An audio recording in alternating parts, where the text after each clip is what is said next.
Follow Mechazilla, but I do have one better. Bananas have been used for quick visual comparisons for quite some time, and our teammates thought it was time to bring the venerated yellow fruit to Starship.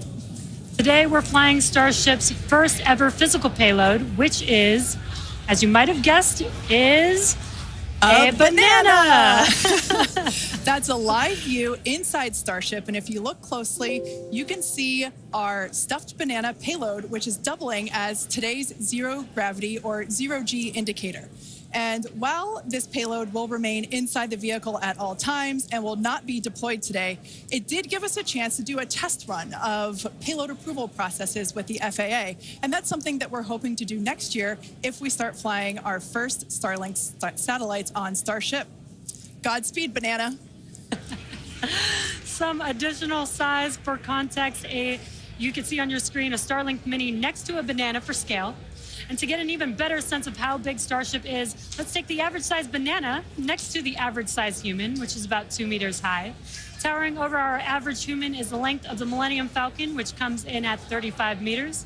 Our Falcon 9 rocket with the payload fairing attached is double the size of the Millennium Falcon at 70 meters, and nearly twice the size of that is the fully integrated Starship at 121 meters tall. The ship is about 50 meters, and the Super Heavy booster alone stands 71 meters tall. And we do have plans to make the ship and booster even taller in the future. And yeah, it might be hard to imagine that because it's pretty big already. Now, Starship's first stage has a diameter roughly 2.5 times that of Falcon 9. And as you can see on your screen, with 33 much larger Raptor engines. I love this view. This is looking up at the aft end of Starship there at the engine bay. Now, moving up the rocket, the ship features 6 Raptor engines, 3 sea levels and 3 vacuum engines, which are optimized to operate in the vacuum of space. The ship is designed for vertical takeoff and landing on any hard surface, like the surface of the moon, for example. This ship is also outfitted with 4 flaps to help aerodynamically control the vehicle's attitude during atmospheric flight and enable a precision landing. To reach full reusability, the ship must survive re-entry not just once, but multiple times. It took the teams at SpaceX about 3 years to develop the heat shield on Starship, and development for improvements is still ongoing.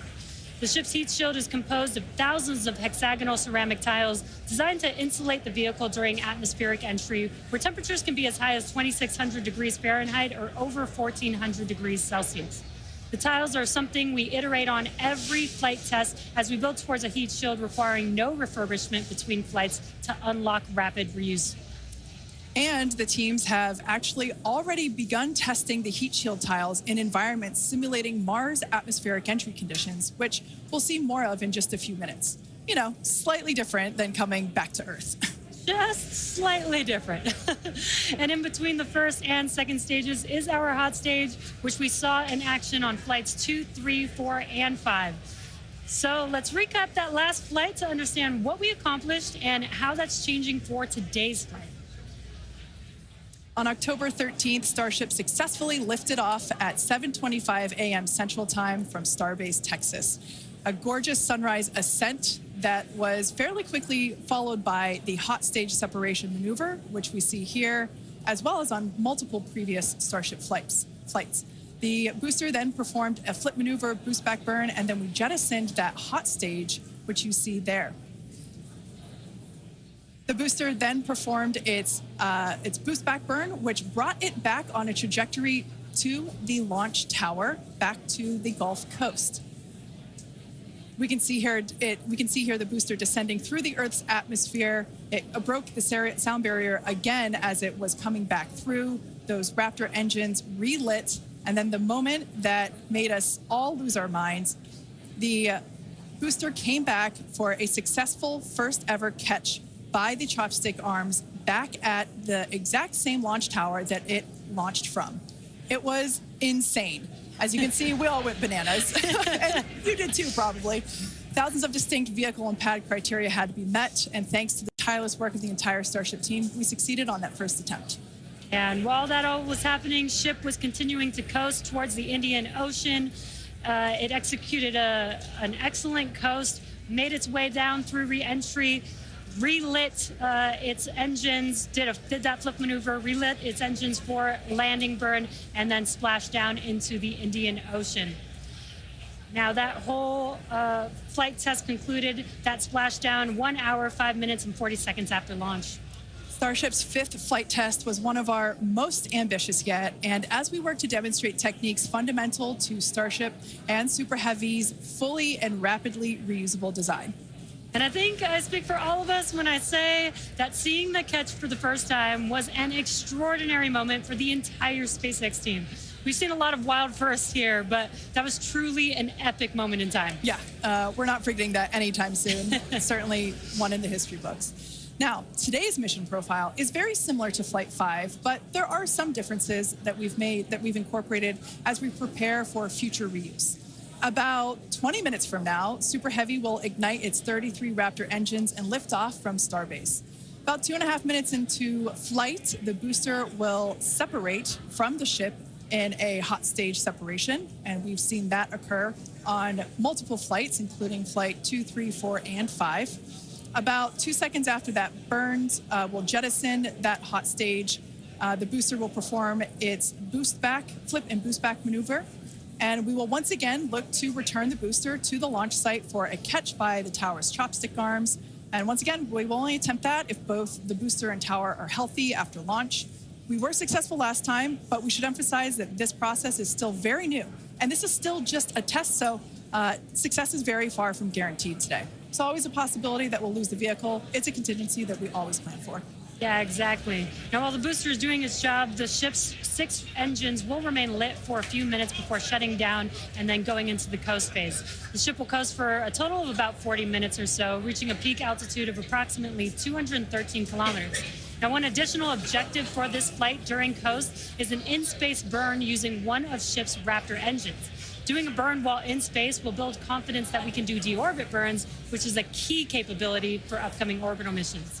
Now, after the coast phase, the ship will attempt a controlled re-entry, and if ship makes it all the way down, we'll once again perform a flip and landing burn before splashing down in the Indian Ocean. Yeah.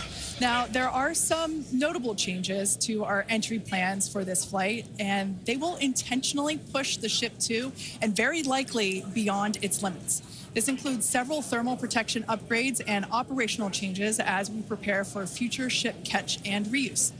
Today's flight test will also test new secondary thermal protection materials, and entire sections of the heat shield has actually been removed in certain areas.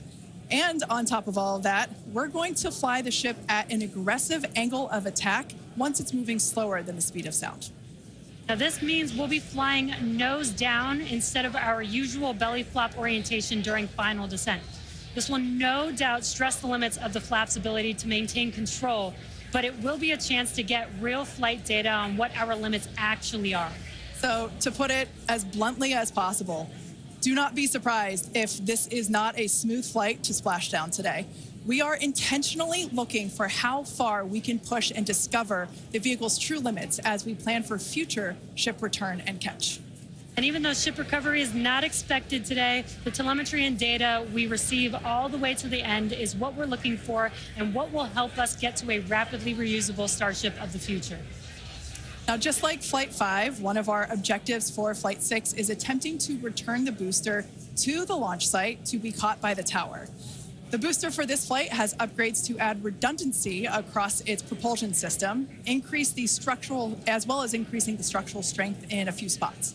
We've also implemented a few changes across both ship and tower to try and speed up the post-catch timeline.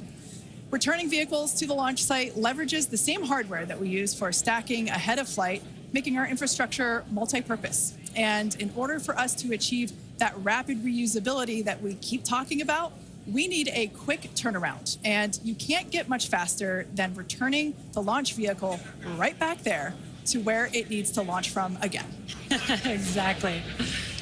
In this video, you can see our original render of booster catch alongside the actual footage of catch from Flight 5. This video is just mind-blowing to see the predicted versus reality. And just like the last flight for today's booster catch, there are thousands of criteria that need to be met in order to proceed with catch. Automated checks have to indicate we have a healthy booster and a healthy tower, and the flight director must issue a manual command, which is informed by manual checks from the flight control team. If this command is not sent prior to the completion of the boost back burn, or if automated health checks show unacceptable conditions with Super Heavy or the tower, the booster will default to a trajectory that takes it to a landing burn and soft splashdown in the Gulf of Mexico. I remember when we first heard the call out that tower was go for catch on Flight 5, and wow, I still get goosebumps when I think about that moment. Now, for today's test, just like Flight 5, we're only going to catch if everything on the booster and the tower checks out after launch. As always, we accept no compromises when it comes to the safety of the public and our team. And so to that end, the area around the pad and the flight path are cleared in advance. A lot of things have to go right in order to line up the booster catch. So if all criteria is met, we will attempt the catch, but there is a chance that we may not. Either way, we'll be getting tons of in-flight data, which is extremely valuable. Exactly. That first catch was pretty epic, though. So like you, we'll be keeping our hopes high to see another one this afternoon. Now, Dan, you got to see it in person last time. Are you mentally prepared for a possible round two? I mean, probably not. That was pretty hands down the coolest thing I've ever seen. And the fact that we're going to do that every time now breaks my brain a little bit, but it was absolutely incredible. One of the unique aspects with Super Heavy coming back is it does generate a sonic boom. This is something commonly associated with reusable spacecraft. It's coming in faster than the speed of sound and then slowing down. It creates that pressure wave that builds up. And then when it reaches you on the ground, that rapid change in pressure is that quick thunderclap sound that you hear. Now, generally the only effect is that thunderclap sound. But if you're not expecting it, it's definitely going to get your attention. And we were able to hear it last time. The impact of, or how loud it is, changes pretty dramatically. And in this video, you can see as we were descending, and there was kind of that quick triple pop that you heard. Now, that was picked up from closer to the pad. Most people at our distance and further away, you're only going to hear one or two as they're happening kind of so on top of each other that it might just sound like one big bang. But as I said, that's something that's only associated with spacecraft being reused. We hear it with Falcon 9. We heard it during shuttle, and looking forward to hopefully hearing it today. Just a quick status check, though. We're about 85% full on ship, almost 2/3 of the way full on booster, continuing to count down about 13.5 minutes, a little under that, until we lift off today. But still looking good. I'll check back in with you guys in a few minutes. Back over to Jesse and Kate. Thanks, Dan. Yeah, I think Dan said it really well when it really does hurt the brain to think that this is going to be the norm, that this is just the beginning. Every one of these flights is a step closer to a fully operational Starship that will take us beyond Earth orbit. And with our pace of rapid iteration here, the Moon and Mars are not nearly as far in the future as you may think. In fact, we're planning to send Starships to Mars as soon as 2026. Which is when the next Mars transfer window opens, which is under 2 years from now. Now, you might be familiar with the Starlink logo, which you see there on your screen. It's an iconic representation of the Mars transfer orbit, also called the Hohmann transfer orbit. This transfer window, or the time between the time when Earth and Mars are closest to each other, opens every 26 months and is only open for about 2 to 3 months at a time for a vehicle with Starship's power. Lining up a launch to Mars is similar to how we launched to the International Space Station, where we timed the launches to match the station's orbit. If we didn't do this, we would need more propellant and more time to get there. So the first opportunity we have to fly Starships to Mars, we plan to go for it. These first flight tests to Mars will be uncrewed and will test the reliability of landing in tech. If those landings go well, the first crewed flights will soon follow after that. Right now, our flight tests are focused on proving out reusability of both Super Heavy and Starship. In 2025, we'll continue that focus while also potentially flying our first Starlink missions and demonstrate capabilities central to our role in taking astronauts to the moon as part of NASA's Artemis program. Starship will be used to land astronauts on the lunar surface on NASA's Artemis 3 mission, which will put the first humans on the moon since 1972. One key capability will be the ability to refuel Starship on orbit, which you can see there on your screen, with a Starship prop tanker docked with a fuel depot. Next year, we're planning to test this capability capability by launching 2 Starships and having them meet up to transfer tons of cryogenic propellants. Now, when the time comes to land on the moon, Starship will link up with NASA's Orion spacecraft in lunar orbit, where astronauts will transfer over for their descent. Now, once on the lunar surface, they'll ride the elevator down in their Axiom EMU spacesuits from Axiom Space and leave the first footprints on the moon in more than half a century, kickstarting humanity's mission to establish a sustainable presence there. And coming soon to a moon base alpha near you, Starship Enterprise Edition. That is so exciting, and all the advancements that are going to come in order to enable all of that. Now, our rapid iterative development approach has been the basis for all of SpaceX's major innovative advancements, including Falcon, Dragon, and Starlink. Today, we're testing hardware and systems, and we need to know how they perform under the most extreme conditions. And what's more extreme than the flight environment? We'd much rather find the bugs and limits now during testing than later on when there's more on the line. And to reiterate, while we do determine an acceptable level of technical risk on our vehicle and pad to learn as fast as possible, we accept no compromises when it comes to the safety of the public or our team. So all of that to say, this is only the 6th of many future flight tests of Starship before it becomes fully operational. And we tend to do our testing out in the open, just like today. And that means people sometimes see when our hardware doesn't perform as we planned during that testing. And that's okay, because this is exactly what we are testing for, to physically see if hardware performance matches what we expect it to do or not.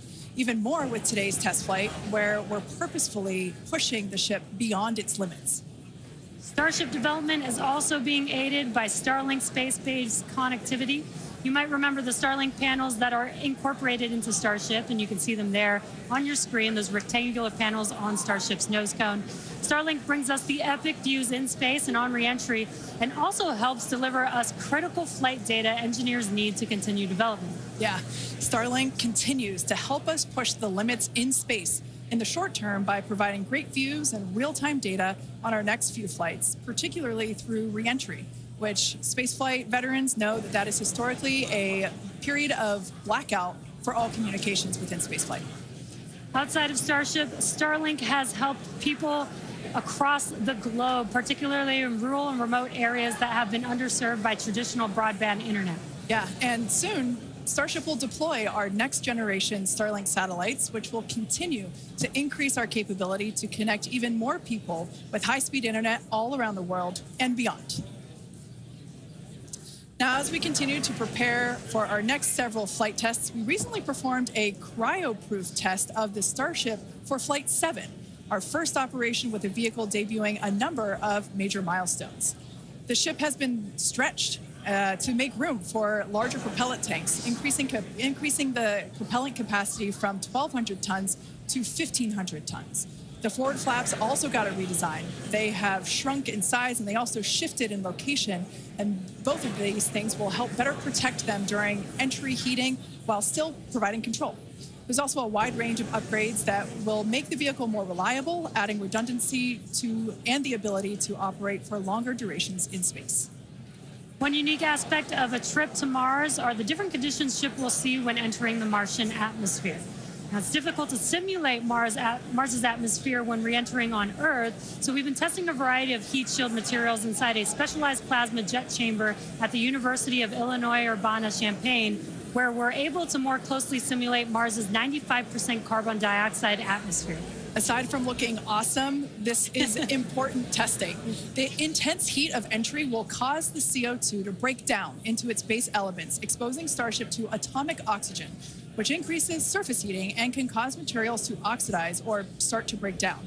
Spacecraft entering over Mars encountered more than twice the amount of atomic oxygen at their peak when compared to Earth, and that is certainly a unique challenge. As we continue to test, we'll learn more about what makes a great heat shield for Mars. All right, now that we're heading into the final minutes of the countdown, let's go back to Dan for the latest on the ground there at Starbase. Hey, Kate, afraid I have nothing but good news for you. We have a go from our range safety team. We are a little over 90% full on ship, almost 85% full on booster. and not tracking any holds to an on-time liftoff. So we've got about 3 more minutes of prop load. As long as the range stays clear, we don't trip any other holds, we might blow right past that T-minus 40-second mark and lift off right at the top of our window at 4 p.m. Central. So toss it back to you guys one more time, but fun part about to start, we are, what, a little under 6 minutes away from launch. All right, so we are continuing to progress now at 5 minutes and 43 seconds until liftoff. Now, once we pass the T-minus 40-second mark, a number of events are going to occur in rapid succession.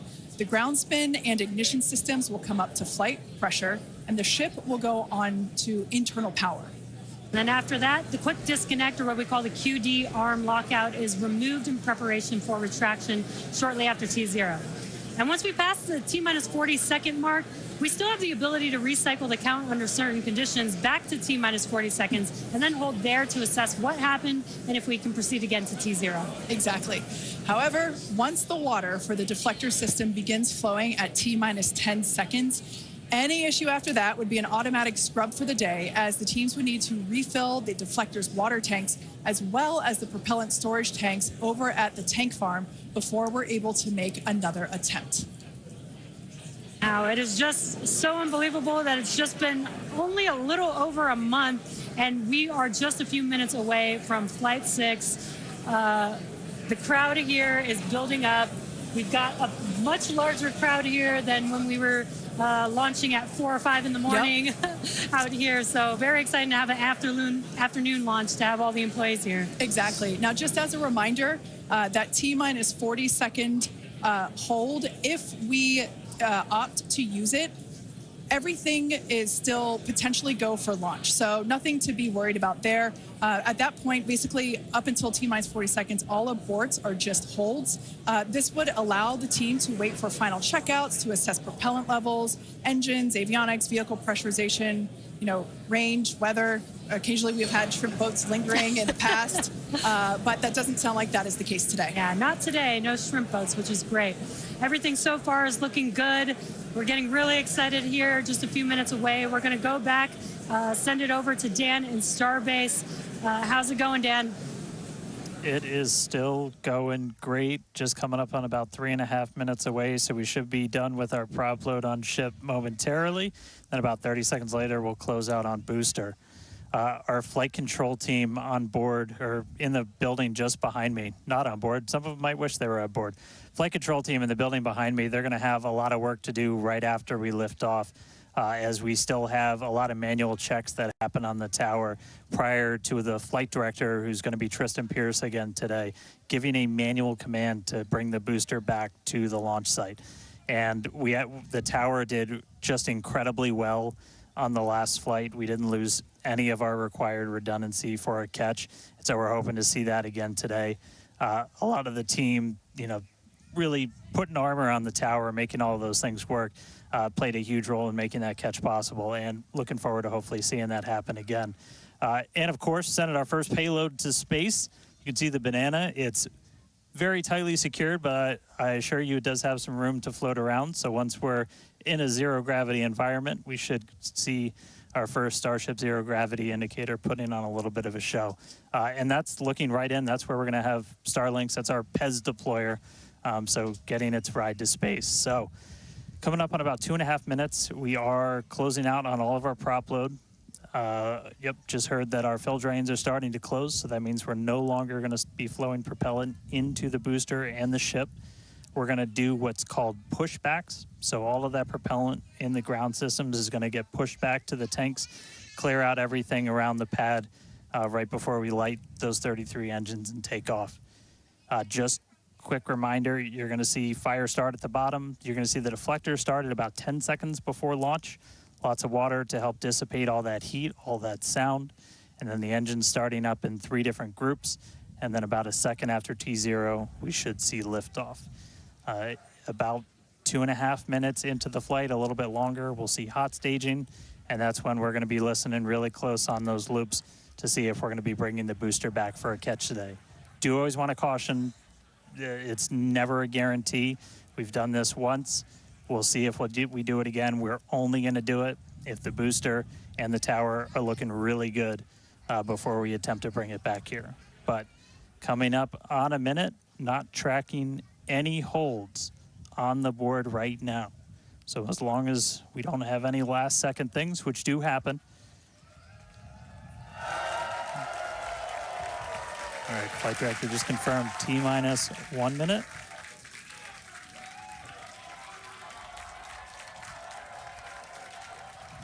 Key moment to look at in 10 seconds, that T-minus 40.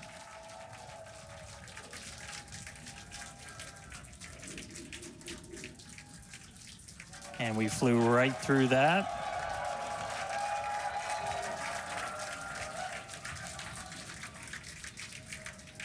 Flight directors go for launch.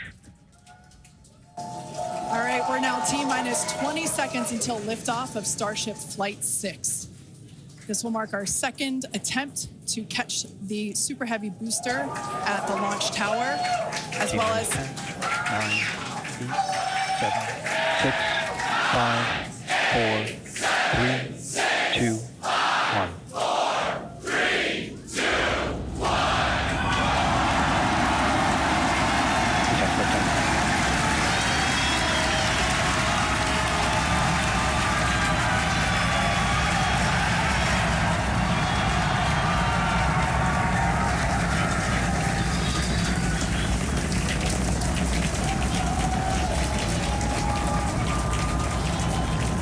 Vehicle is pitching downrange. Booster Raptor, chamber pressure nominal.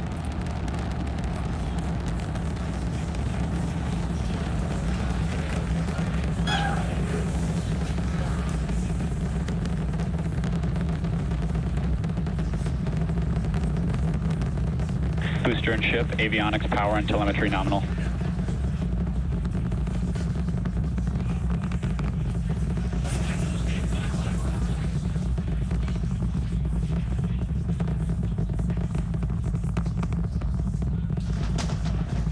All right, we're just a little over a minute maximum into flight. Dynamic pressure. We're about 6 miles away, so all the sound's still hitting us here. Hearing good call-outs that power telemetry nominal, that's flying straight and true. We do see all 33 Raptor engines lit up on telemetry screens. At this point, we've passed through that point of maximum aerodynamic pressure, that max Q.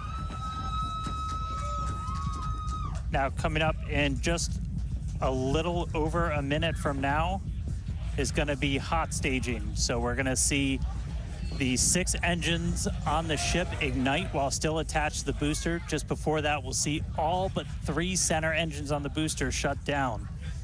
In what we call MECO, it's most engines cut off instead of main engine.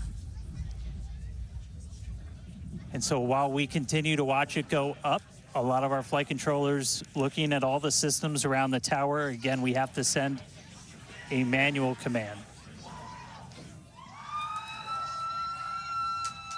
Just about 30 seconds away from hot staging.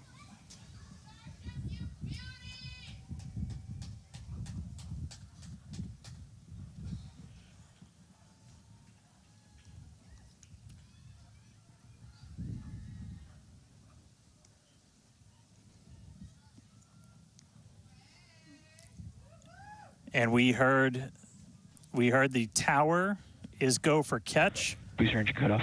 The return flag is set for true. Ship engine start up. Stage separation. All right, hot staging confirmed. 6 out of 6 lit on the ship. Booster boost back going. We heard that we are go for catch. Kate, Jesse, take the views. Hopefully I got a booster coming home real soon. Wow, from our view here, Dan, great views of planet Earth behind that Super Heavy booster. Right now it is performing the Ship boost back burn. Nominal. Good news there, telling us that the pressures inside the ship are good. That is the second stage, or the upper portion of the vehicle. Follow along with the telemetry on the bottom of your screen. Yeah, booster is currently, Super Heavy is currently in its boost back burn. This boost back burn, avionics, power, and telemetry nominal. This boost back burn lasts just a little bit over a minute, so we've got a little, approximately 30 seconds left. We've had shutdown of that boost back burn. Up next will be hot stage jettison. the view from the camera on the left, or from the booster on the left-hand side of your screen, and then tracking cam there on the right-hand side of your screen. We'll see those grid fins. Booster offshore divert. And we can also see that the hot stage has been jettisoned. Yes, visual confirmation of that there on your screen, which is great. Now the next... Starship is following a nominal trajectory. The next step for booster is going into that landing burn. Again, it'll light up 13 of those engines and then pare down to 3 engines right before booster catch. All right, now just real quick, we did hear the call out, booster offshore divert. Unfortunately, that means that we are no-go for the catch. As we said before, both the tower and the vehicle, as well as the operators on console, have been actively evaluating the commit criteria for that return to the launch tower.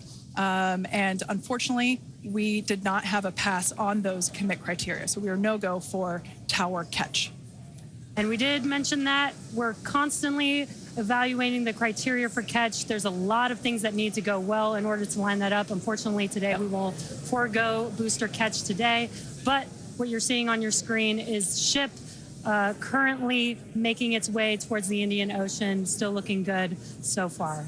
Exactly. So views there of the booster on the left-hand side of your screen, views of the ship on the right-hand side of your screen.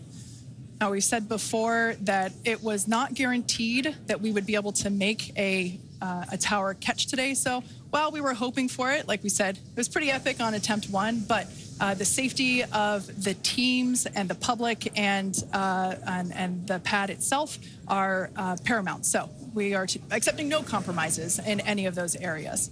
Exactly, and we're still going to get a lot of good flight data with booster even, but especially with ship. Again, we have an additional objective today to do an in-space relight of a Raptor engine, which again will help us set us up for being able to do deorbit burns, which is... Ship chamber pressure is nominal. Which is important for orbital flights. And what you're seeing on your screen is a view from Super Heavy as it's making its way back down to Earth. Yeah, once again, we are attempting an offshore landing of the Super Heavy booster. So we have seen this before, and it is still very fun to watch, watching it come down for a soft splashdown off the Gulf Coast of Texas. We can see it there re-entering. We saw earlier those grid fins. There are 4 hypersonic grid fins. Or we can see that the landing burn has begun on the Super Heavy booster. And same pattern, 13 engines will light, gone down to 3 just as we expected. And what an incredible view of splashdown that we got today of Super Heavy. Yeah, I'm sure the buoy cam views will be pretty awesome once again. So we'd like to confirm a water landing once again for the Super Heavy booster. Congrats to the SpaceX team for making that milestone as well. Now, ship continues to look good. We can see that it is, while all of that was happening, the crowd here in Hawthorne continuing to react to all these amazing views that we're getting. The next milestone is... Starship is in terminal guidance. Great news there. Starship terminal guidance, referring to what we see here on our screen, the upper stage, at about 8 minutes, 35 seconds or so, we have ship engine cutoff, which will be the cutoff of the Raptor engines.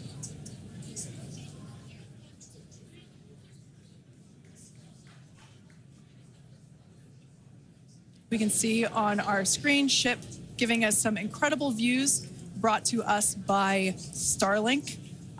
This view is also very interesting because we can see basically the receding tile line that we referred to earlier, where we mentioned we have removed a number of heat shield tiles in order to test out and push the envelope on the ship and demonstrate what its capabilities are. Ship engine cutoff. And there we just heard call out for SECO, ship engine cutoff. Great news there. Everything continuing to look awesome for ship. Full view looking aft on ship here. Ship, FTS is saved. Nominal orbit insertion. There's that call out we were waiting for. Confirmation of good orbital insertion for ship today. It has been a very exciting afternoon so far. We'd like to send it back over to Dan, who can give us that live view experience. Dan, once again, are you okay after witnessing another Starship launch? Yeah, totally fine. You guys have to be jealous. This is the only way to do this. This is fantastic. No, it was really cool to see it lift off, 33 out of 33. Didn't go for the booster catch today. Initially, we were good, and then we tripped a commit criteria and did the offshore divert. So we went and did that water landing, as everybody saw. We'll dig into it a little bit more, but again, we've done it once, we've now done it twice. We're going to keep trying to do it, as this is just a core capability of Starship and what's going to make it so incredible. There's a lot left. We're just about almost 10 minutes into this flight, so about 50+ minutes still to go. Ship nominal orbit, so it's on its way around the planet. It's going to attempt to do an in-space burn. We're going to light one of those Raptor engines, the sea-level ones in the middle, just to help demonstrate that we can relight in that microgravity environment, really critical for deorbit burns as we start to do some orbital missions in the not-too-distant future. And then following that, we'll see a ship entry, maybe a splashdown. As you guys said, we're really going to be pushing ship on this one. We're pretty much intentionally putting it in places where we expect it might not do so great, and all that's to try and help us learn, see if we were a little too conservative, and then maybe that opens up more capability for when we start catching them. But I'll check back in with everybody in a little bit. I'm going to tune in and watch the ship fly around planet Earth, and hopefully we see it re-entering in the not-too-distant future. Back over to you guys. Thanks, Dan. Development testing, by definition, is unpredictable, which we saw with Super Heavy splashing down in the Gulf of Mexico today, but that is exactly why we test. As is standard for these tests, the area around the pad and along the flight path was cleared prior to launch, and we expect the road and beach to remain closed until further notice. Yeah, testing development flight hardware in a flight environment is what enables our teams to quickly learn and execute design changes and hardware upgrades to improve the probability of success in the future. Please do not attempt to approach the booster in the water for your safety, as well as for that of our team that will be working on recovery. Now, we are going to continue, though. The mission is not done. Exactly. The mission's not over. Ship is still coasting, but it has been nonstop since liftoff, and with the booster having completed its job for the day, we are going to take a short break for the next 35 minutes or so while ship continues to coast before re-entry. Now, as with previous flights, Starlink may enable us to talk to the ship through re-entry with no communication blackout. Now, we are still testing Starlink during this phase of flight, so nothing is completely certain. Yeah, so if we do have views, we will be sure to bring those to you live. And of course, one of those views include that of our, as we said before, surprise payload, the Banana. And we are looking forward to it. So we're going to come back in a few minutes, around T+35 minutes. Yeah, exactly. Views or no views, we'll see you back here at T+40 minutes for our coverage of Starship's re-entry, flip maneuver, landing burn, and hopefully see a splashdown.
And we are just about 35 minutes into today's flight test, continuing to get some live views from Starship itself as it continues to make its way around the globe.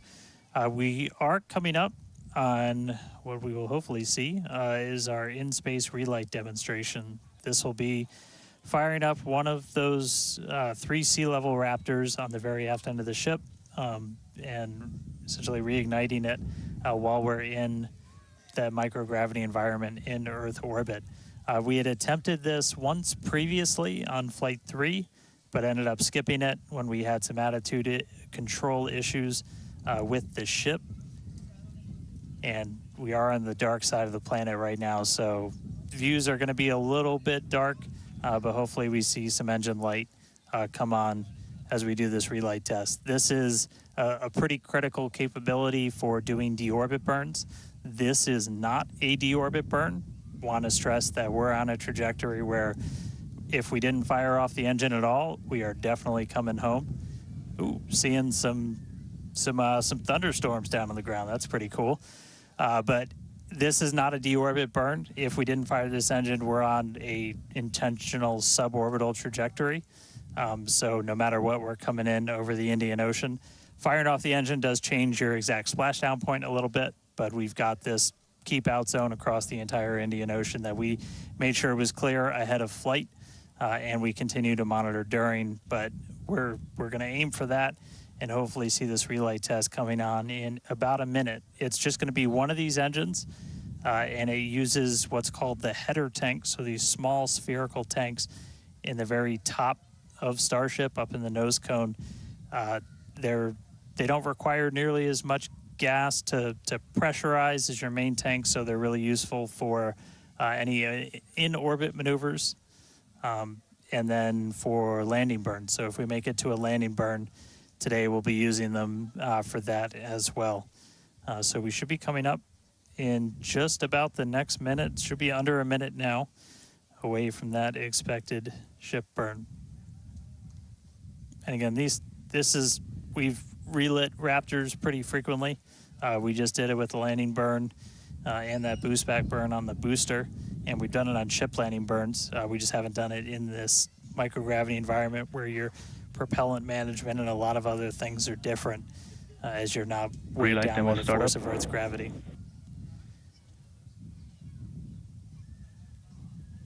And just heard the call out for startup. There's some light. There's that Raptor relit. And shut down. All right, there you have it. The first time ever lighting a Raptor while in outer space, other than our ascent burn. So really cool to see that relit. That's a pretty critical capability that we're going to need when we're doing orbital missions in the not too distant future. So check another one off. That was a really cool. That was an objective we really wanted to hit on this one, and so good to see ship knock that one out in orbit. But for now, we're going to coast for just a little bit longer, and then it'll be time for ship entry. So we'll get the usual light show as we return from hypersonic velocities. We're just starting to do the entry prep for that, so we're going to get the flaps positioned, and then it's going to start taking the brunt of all of that heat as you're coming in from well in excess of 10,000 miles an hour. That's all going to build up a lot of heat as you're encountering an increasing atmosphere, building up that friction. And we're going to see how the tiles fare. We've also got some pretty cool tile experiments that we'll talk about in a little bit. But coming up real soon, ship re-entry, successful relight, and we'll start this entry part soon.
Starship is at 100 kilometers altitude. Good attitude for atmospheric entry.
Welcome back to Starship's 6th test flight.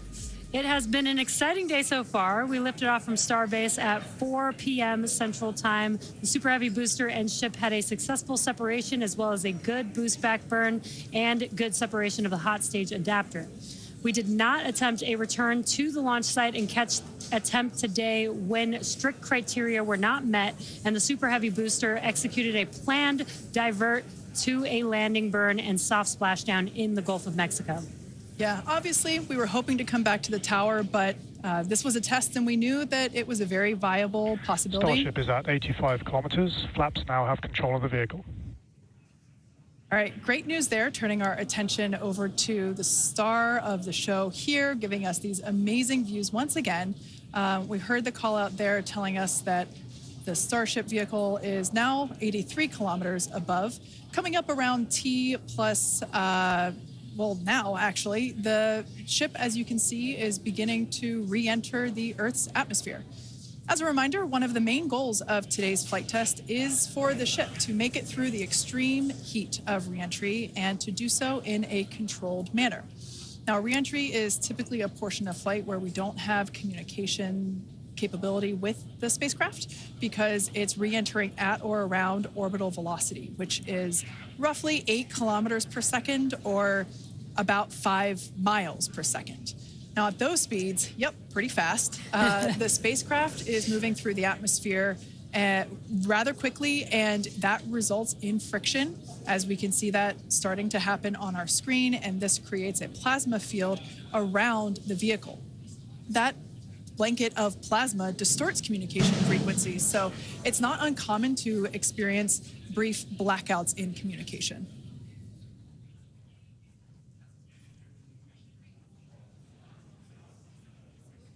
Starship is approaching the peak heating phase of entry.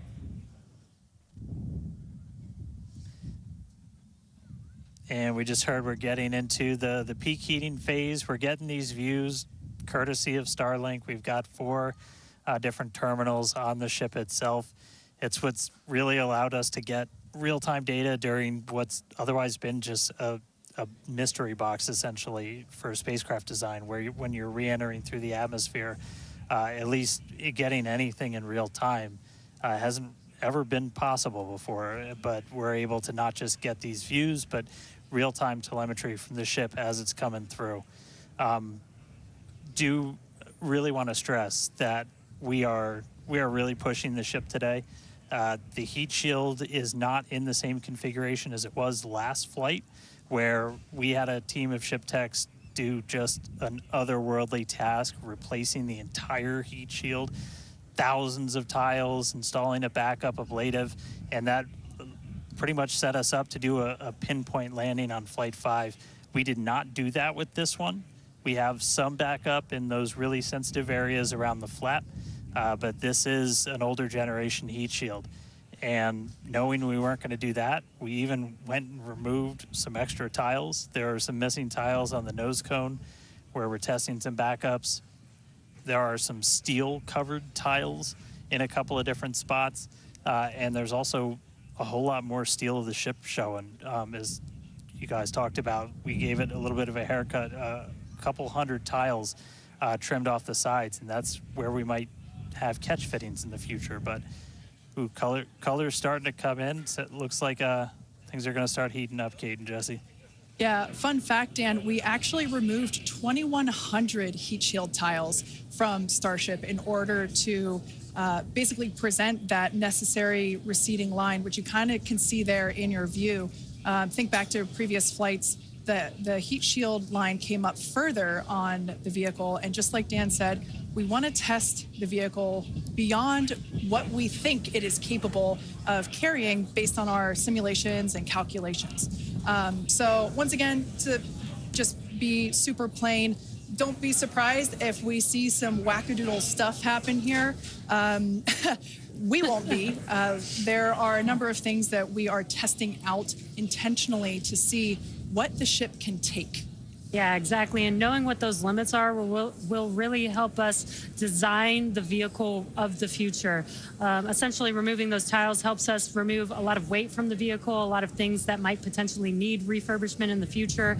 And the goal is to come up with a heat shield pattern or design that we don't have to refurbish. We can just continue to use it over and over again. And that's why we're changing some of those tiles and moving stuff around, removing a lot of those tiles, as Kate has been mentioning. Exactly. And, you know, looking forward to the Starship capability of the future, we want to be able to catch Starship like we do with boosters. And so the next flight, we want to better understand where we can install catch hardware, not necessarily to actually do the catch, but to see how that hardware holds up in those spots.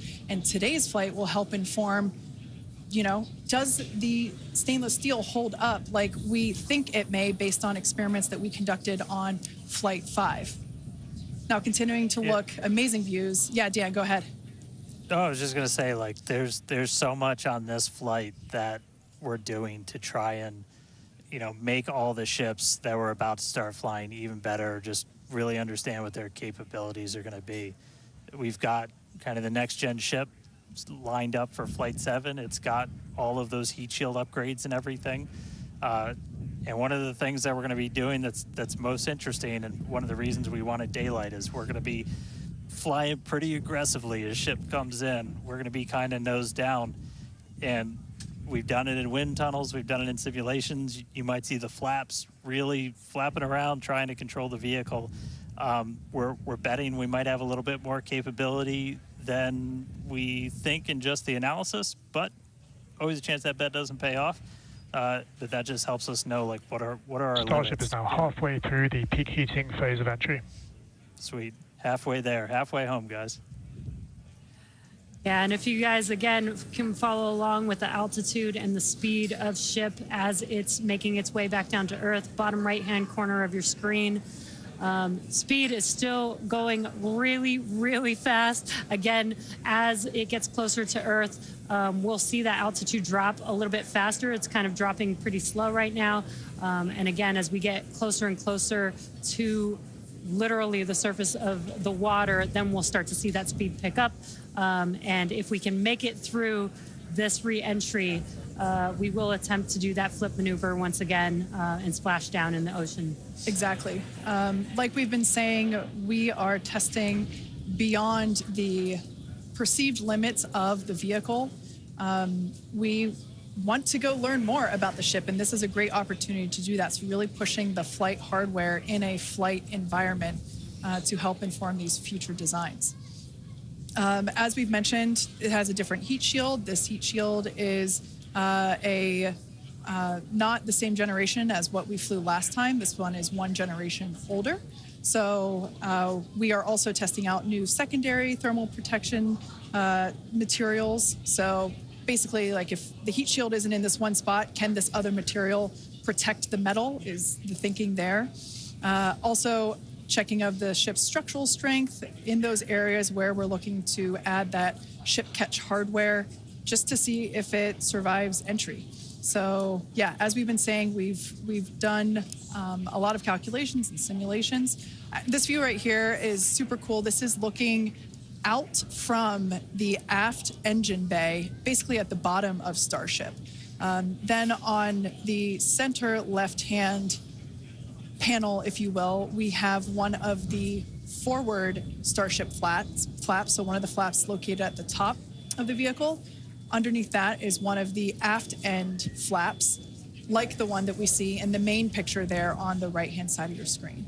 Now, these views as the vehicle continues to enter the Earth's atmosphere, drawing a crowd once again here at SpaceX in Hawthorne as folks tune in as the mission continues on. Now, the next event that we have coming up, we should hear the call out that the vehicle is transonic around T+1 hour and 2 minutes or so. That means that the vehicle is traveling near the speed of sound. We say near the speed of sound because there are certain parts of the vehicle where airflow is going faster and other parts where it's going slower. So it kind of teeters there on the brink of the speed of sound. So once we have equal flow on all parts, then we'll hear it's subsonic.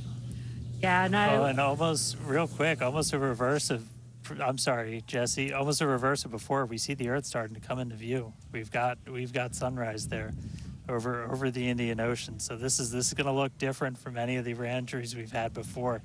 And it was specifically so like we get as much daylight as possible to see how ship does this.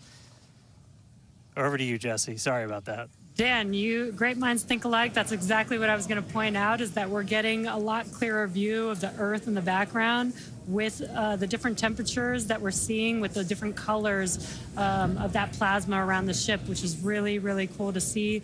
Again, we are pushing the limits of ship today, but so far everything is looking pretty nominal. We'll see how the next few minutes goes. Yeah. Like we've said before, don't be surprised if this is not entirely smooth sailing all the way down to the ocean's surface. Similar to Flight 5, we are targeting the same splashdown location in the Indian Ocean, but we are not expecting to recover the vehicle. Right, and we were getting some glimpses of the flaps. The flaps so far are looking pretty good. We're not seeing any burn through. There's those flaps again. In that hinge area, which is our most concerning area there. That's great news for us for now. Again, the next few minutes could change as we continuously push those limits. Yeah, once we slow down a little bit, once we're subsonic essentially, so I think that's about 1,200 kilometers an hour. Once we're down below that, that's when we're going to kind of dip our nose down and get that more aggressive angle of attack. Normally we're just belly flop right into the water, pretty much that position. But if we're going to be able to do return to launch sites, we're going to want to be able to fly with a little bit more of an angle of attack, get you a little bit more range as you're coming through. And so this'll be just a test to see quite how far can we push it. And obviously we're going to do these kind of tests way out here in super remote areas before you ever try to bring a ship back to a place like Starbase. Starship remains on a good entry trajectory. External temperatures are coming down. All right, great news there. That tells us that we are through the phase of peak heating. So we are expecting these temperatures to continue to come down. Once again, we are targeting a soft splashdown in the Indian Ocean around off the northwest coast of Australia. We can see these beautiful views of planet Earth coming in. Yeah, this is very different, where we had nighttime views of the ship as it was re-entering. And now we've got daylight. It is about an hour or so after sunrise there in the Indian Ocean. So pretty cool to see this. Yeah, and it might not seem like it makes a huge difference, but we do get a little bit more light on ship as well for the camera views that we have, which is very beneficial for us to visually see anything and try and correlate that to any of the sensors or data that we have on the vehicle. Exactly. That is why we shifted our launch window so that we could have that daylight in order to improve our observations of the vehicle. So not only are we getting all the raw data from all the sensors that are on board Starship, but we also have multiple cameras and assets out there that are watching the vehicle and will also be able to tell us with this visual story that is also very, very important. And as we get down a little bit lower, the Raptor engines are in their chill phase right now, so just essentially getting them primed to turn on. We're going to use those 3 center engines to do a landing flip and then a landing burn. So we'll come down kind of in that slightly pointed down belly flop and then fire off those engines to flip us around and then do that final landing burn. That should be coming up in just under 5 minutes from now. And then hopefully we start hearing some call outs on transonic and subsonic as we slow down. Again, once you hear Starship as subsonic, keep a close eye on the flaps. They're going to be working overtime essentially to maintain control of the ship as we get a little more aggressive with this.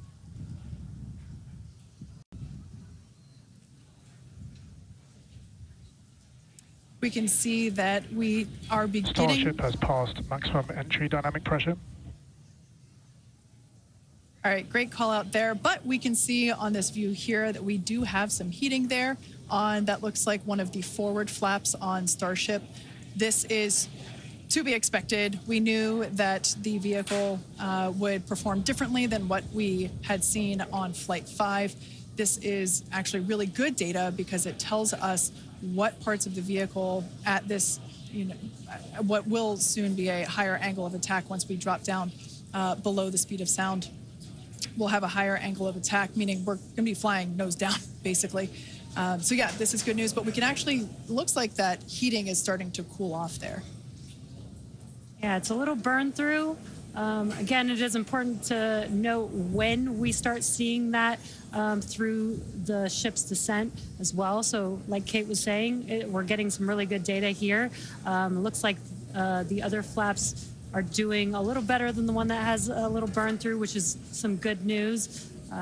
Again, constantly watching. We've got a couple minutes until we're expecting to make it all the way back down to Earth. Exactly. And like we said before, we are not expecting to recover the ship, although that would be great. It'd be a nice bonus if it happened, but it's not really in our expectations today. We really want to push the hardware, as we've been saying, but really the telemetry and the data and the video that we receive all the way to the end is truly what we're looking for and will help inform the future designs of this vehicle. We can see some flap movement as the camera is moving around. That's what you're seeing there is the flaps adjusting. When we have a camera on one of the flaps there, this is the view that you're seeing there. And you can also see the graphic in the bottom. Starship is slowing down past Mach 1. And call-outs aligning with this, you can see the orientation of the vehicle starting to change. You can follow that graphic at the bottom of your screen. Again, that is why those flaps are changing. They control the orientation of the vehicle. Yeah, there are 4. Go ahead, Starship Dan. has started the subsonic belly flop, remains on a good trajectory. I was going to say this is when things will start to get a little interesting. So this is when we're moving slower than the speed of sound. You can see that nose slowly start to tip down, and we're going to try and maintain flap control the whole way. But we are just a couple minutes away from hopefully doing a landing flip landing flip and landing burn if the flaps can hold together. Yeah, this is such a cool view. This reminds me of when we first performed the belly flop maneuver on the high altitude test with serial number 8. We saw the ship come back through, and I always wondered what it looked like from the ship's perspective, and this perspective, I think, helps inform that. We will be, as Dan said, we will be dipping down a little further and really be flying nose first. This higher angle of attack, you know, we're intentionally doing it to stress those aft flaps, and that will help inform the limits of flap control in order to collect data for future landing profiles.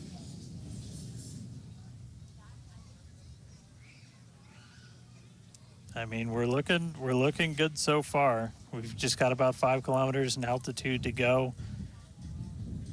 We'll ignite the engines when we're still just a couple hundred meters over the ground, do that flip. Starship is passing through 5 kilometers altitude, remains on a good trajectory. I have a feeling this is going to look so cool as it passes through the clouds. Obligatory shout out to the entire avionics team on Starship. And there's that nose down orientation.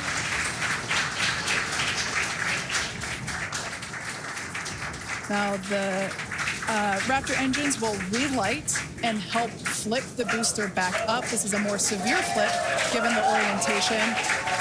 The engines will shut down prior to the water making impact, prior to the vehicle making impact with the water.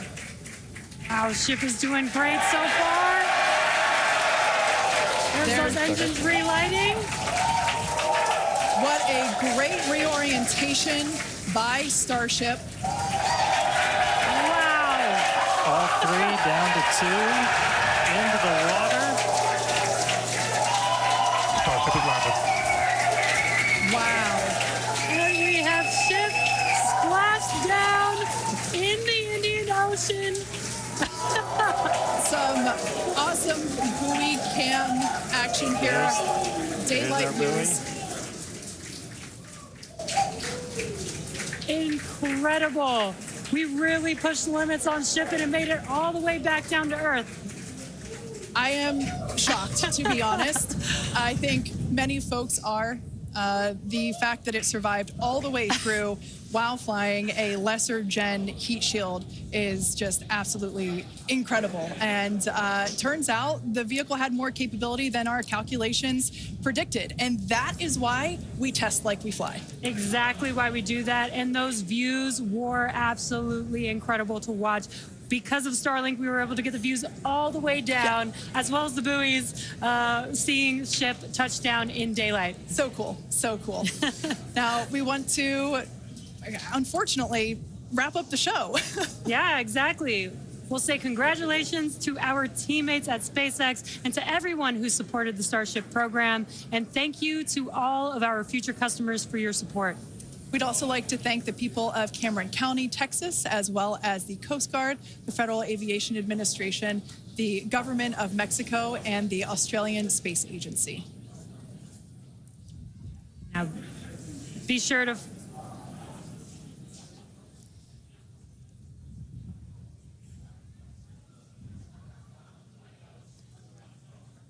Hey guys, I could take it from here.